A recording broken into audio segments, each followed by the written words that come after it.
بسم الله الرحمن الرحیم. لیکچر 1. لیکچر وای سبق ته درس ته وای. نو داسې د ټولو کې اولنی لیکچر ده، اول درس ته ده. نو دا مطلب د لیکچر بنیاد ده. نو دا باید هر یو سټوډنټ چې کله مطلب درس شروع کوي همدې لیکچر 1 نه دې شروع کوي، ځکه که هغه لیکچر 2 لیکچر 3 نه شروع کوي نو بیا په دې لیکچرو باندې مطلب هغه لیکچر باندې هغوی نه پوهېږي، ځکه بیا ورته مشکل وي. نو دا بیسیک لیکچر 1 مطلب اول لیکچر ده، همدې شي نه باید ټولې شروع کړي. صحیح ده. هغه سټوډنټان چې هغوی مطلب الفابیټس او په دې هغه کې څه مشکل نه لري، هغوی دې هم یو ځل وګوري، ځکه چې داسې پوینټس دي چې هغه په دې ویډیو کې نه وي هغوی لپاره. نو کوشش وکړئ چې هغه کسان چې شاته الفابیټس یا ای بي سی زده وي هغوی هم یو وارې دا ویډیو وګورئ، کېدای شي یو نوی پوینټ یو نوی نقطه هغوی ذهن ته راشي پکې. او هغه سټوډنټان چې هغوی ډېر زیات پکې کمزوري په انګلیسي کې، هغوی تقریبا دا ویډیو 2 یا 3 وارې وګوري، ځکه چې دا الفابیټس او دغه ای بي سی چې ده د انګلیسي بنیاد ده. چې انګلیسي بنیاد یې نه وي زده، هغه بیا مخکې انګلیسي نشي زده کوی. نو نن به راځو لیکچر 1. لیکچر 1 به چې ده موږ سره الفابیټس دي. نو الفابیټس څه ته وایي نو مخکې لیکچر کې به وګورو. ښه، کنټینټ وایي چې مطلب موږ په دې درس کې به څه شي وایو، نو دې ته موږ کنټینټ وایو. صحیح ده. نو په دې درس کې موږ به الفابیټس وایو، ورسره به کیپیټل لیټر وایو، سمال لیټر، واول، کانسننټ. په دې ویډیو کې تاسو داسې ډیټیل کې ځان مه پوهوئ، ځکه تاسو بنیاد د اوس انیشل ورځې دي، نو تاسو صرف هغه ټرمز صرف دومره درته زده وي چې دا الفابیټس څه ته وایي، کیپیټل لیټر څه ته وایي، سمال لیټر څه ته وایي، واول څه ته وایي او کانسننټ څه ته وایي. دې استعمال بیا پر روانو ویډیوګانو کې بیا انشاءالله ښه ډیټیل او تشریح سره به کوو. نو اولنی هغه چې ده موږ سره هغه پکې څه شي ده، الفابیټس ده. نو راځو الفابیټس اوس وایو. نو موږ راځو الفابیټس وایي څه شي ده. څنګه چې موږ سره په پښتو کې یو لفظ لیکو هغې ته د الفبیتې ضرورت وي. که عربي کې موږ یو لفظ لیکو هغې ته هم د الفبیتې ضرورت وي. همدغسې په انګلیسي کې هم چې کله موږ یو ورډز یو لفظ لیکو هغې ته د الفابیټ ضرورت وي. نو الفابیټس چې کله موږ ته زده وي نو موږ کولی شو چې یو لفظ لیکلی شو په انګلیش کې. ښه، دې الفابیټس ته موږ ای بي سی هم وایو. ای بي سی چې کوم لفظونه چې دي هغه ته موږ الفابیټس هم وایو. دې الفابیټس ته موږ لیټرز هم وایو، لیټرز خط. او دې الفابیټس ته موږ کریکټرز هم وایو. نو مطلب که چا درته ویلي چې وټ از الفابیټ، هغې مطلب دا ده چې وټ از ای بي سی، ای بي سی څه شی ده. صحیح ده. که چا درته ویلي وټ از الفابیټ، الفابیټ څه شی ده، نو هغې مطلب دا ده چې دا نه د لیټر معلومات کوي. که چا درته ویلي چې وټ از کریکټر، نو هغې مطلب دا چې تا مطلب ټول د ای بي سی باره کې خبرې دي. نو دغه ټول لفظونو معنا یو ده، خو صرف بیل ټرمز بیل لفظونه ورته استعمال شوي. الفابیټس هم یو شی ده، ای بي سی هم یو شی ده، لیټرز او کریکټرز دا ټول څه ده، یو څیز ته وایي. د دې ټولو معنا ای بي سی ده. ښه، چې کله موږ راځو ای بي سی زده کوو، نو د ای بي سی زده کولو لپاره صحیح طریقه دا ده چې موږ باید ای بي سی چې ده 3 ټکي باید یو ځای وایو. ای بي سی، بیا پکې منځ کې لږ دمه اخیستل دي، سی ډي اف ای بي سی ډي ای اف، بیا پکې دمه اخیستل دي، جي ایچ آی، بیا پکې دمه اخیستل دي، جے کے ایل، بیا دمه، ایم این او، بیا پی کیو آر، بیا ایس ټي یو، او په اخره کې وی ډبلیو ایکس او واي او زیډ. کله هم تاسو ای بي سی زده کوئ نو 3 ټکي ځان سره وایي، نو ډېر اسانۍ سره به تاسو کولی شئ چې په انګلیسي ا نه زیډه پورې اسانۍ سره زده کړئ. نو ABC DEF GHI JKL MNO PQR STU VWX Y او Z. نو دا موږ سره ټوټل الفابیټس دي او الفابیټس موږ سره څو دي ټوټل؟ نو موږ دلته لیکو چې الفابیټس موږ سره شپږ ویشت دانې دي 26. دا موږ سره الفابیټس دي. هغې نه پس بیا راځو چې الفابیټس چې دا موږ سره څو قسمه دي. نو الفابیټس چې دا موږ سره څو قسمو کې ډیوایډ شوي دي په دوه قسمونو کې. یو چې دا موږ سره کیپیټل لیټر صحیح ده، دې ته موږ کیپیټل لیټر یا ورته اپر کیس وایو، او یا یو بل قسم ده چې هغه ته موږ سمال لیټر او یا لور کیس ورته وایو. اوس کیپیټل لیټر یا اپر کیس څه ته وایو؟ چې کله موږ اے بي سی په غټو کې لیکو اے بي سی ډي ای اف جی ایچ آی جے کے ایل ایم این او پی کیو آر ایس ټي یو وی ډبلیو ایکس وائی زیډ. نو دا اوس موږ سره په غټو تورو کې لیکل شوی دی، دې ته موږ کیپیټل لیټر یا اپر کیس وایو. او لوور کیس چې دا بیا موږ یا سمال لیټر چې کله موږ اے بي سی په وړه هغه کې لیکو، نو دا موږ سره په وړه هغه کې ده پی کیو آر ایس ټي یو وی ډبلیو ایکس وائی زیډ. نو داسې د موږ سره بیا په وړو تورو کې ده. نو وړو تورو مطلب په سمال لیټر، سمال وایي وړوکي ته، او لیټر وایي الفابیټس ته، همدې تورو ته وایي. نو وړو تورو کې لیکل شوي دي. یا دې ته یو بل نوم هم اخلو لوور کیس یا لوور کیس هم ورته وایو.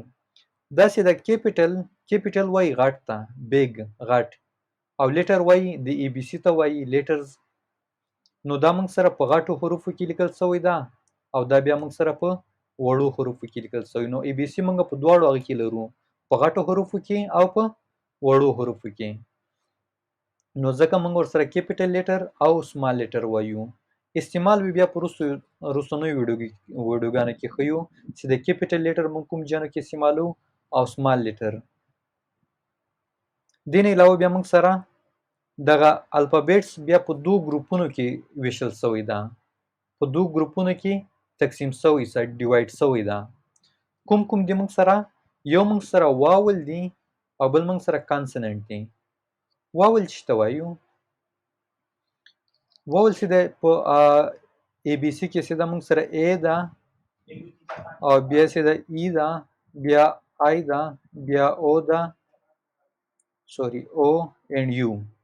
دغه لفظونه چې د موږ سره واول دي، او کله ناکله وای هم موږ سره واول کې راځي، هغه بیا بعد کې ډسکس کوو، صحیح ده، هغه بیا بعد کې وایو. ښه، نو واول څه ته وایي؟ داسې لفظ به نه وي چې په هغه کې واول موجود نه وي. نو موږ ویلی سو چې دا واول څه د یو لفظ مطلب زړه ده. په انګلیش کې ورته کور وایي. کور مطلب زړه، مطلب دا د یو لفظ څه ده که نه بنیادي حصه ده. نو داسې لفظ به ته هېڅکله هم پیدا نه کړې چې هغه کې واول لفظ موجود نه وي. فار ایگزامپل ګروپ ده، دا یو لفظ ده موږ سره، که په دې کې موږ وګورو او موږ سره واول ده، یو موږ سره واول ده، دغه هم یو لفظ ده را سره، په دې کې موږ سره واول موجود دي. دا هم یو لفظ ده را سره، په دې کې هم موږ سره واول موجود دي.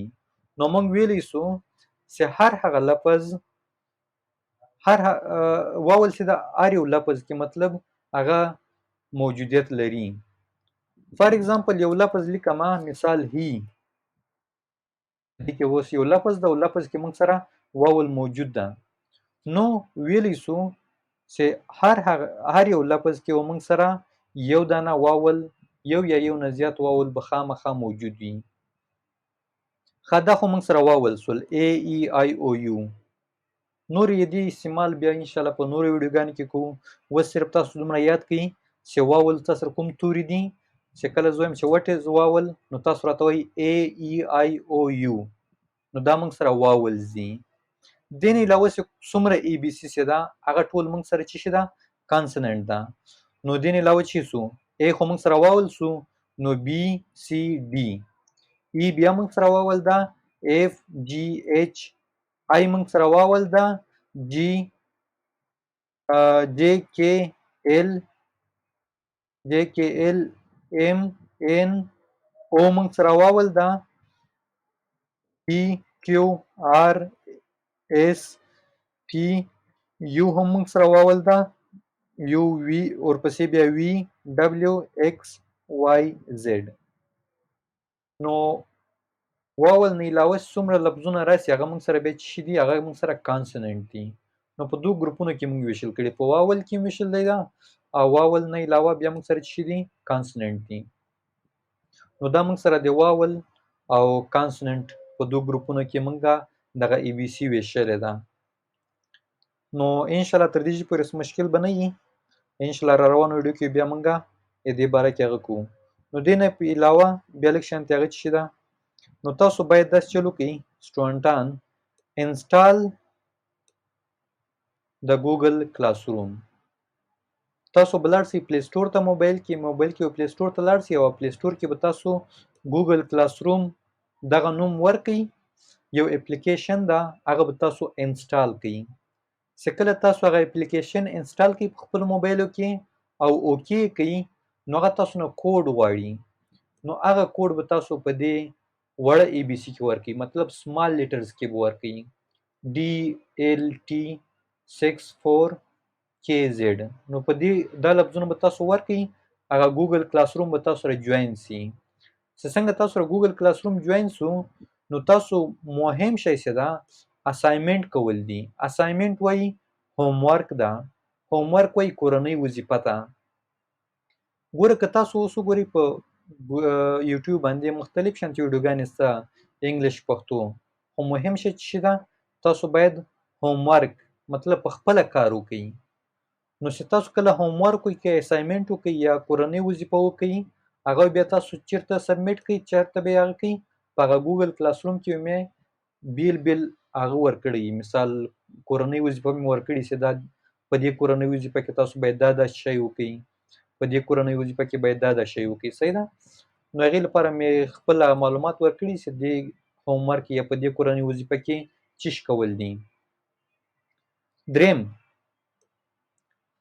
آنلاین کلاس موجوده په ګوګل کلاس روم چې کله تاسو انسټال کړئ په هغه کې به تاسو سره یو لینک شیر کیږي داسې آسماني په رنګ کې به لیکلي هغه باندې تاسو کله اوکې کوئ نو تاسو سره به مطلب ګوګل کلاس روم کې مطلب تاسو یو پلیټ فارم تاسو سره خلاصي او هغه کې تاسو مطلب تاسو آنلاین درس حاصلوي سي مطلب چاته څه مشکلي نو تاسو برای راست مانه پوښتنه کوئ سي په آنلاین درس کې یا نور څه کنفیوژن یا نور څه مشکل پکې نو تاسو هغه کوئ سي نو دا کلاس ده دغه آنلاین کلاس له جولای نه نیولې تر سپتمبر پورې مطلب 3 میاشتې دوام لري نو کوشش وکړئ زر تر زره او ما ګوګل کلاس روم انسټال کړئ ځان جوین کړئ رجسټر کړئ او مطلب چاته څه مشکل وي نو هغه ما سره شریکوي سي د کلاس ټایم ده له 5 بجو نه نیولې تر 5:30 بجو پورې مطلب نیمه ګنټه کلاس ته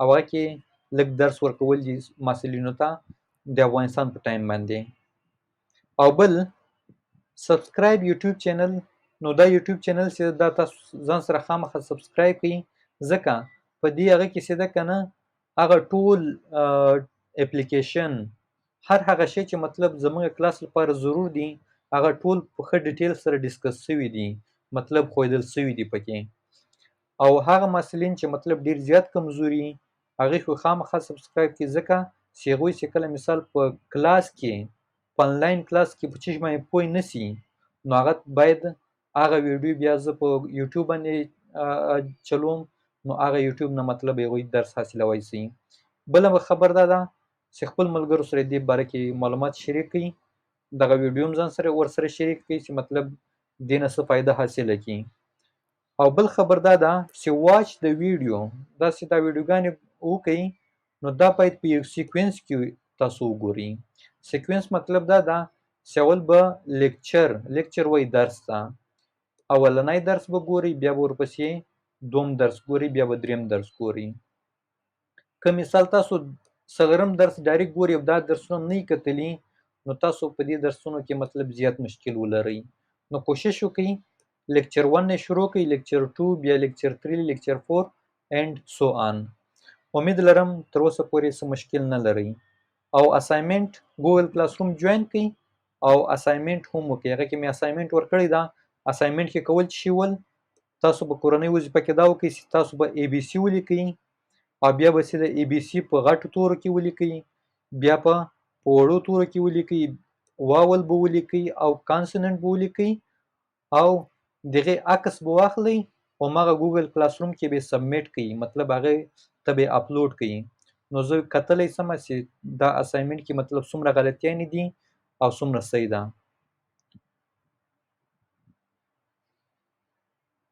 والسلام.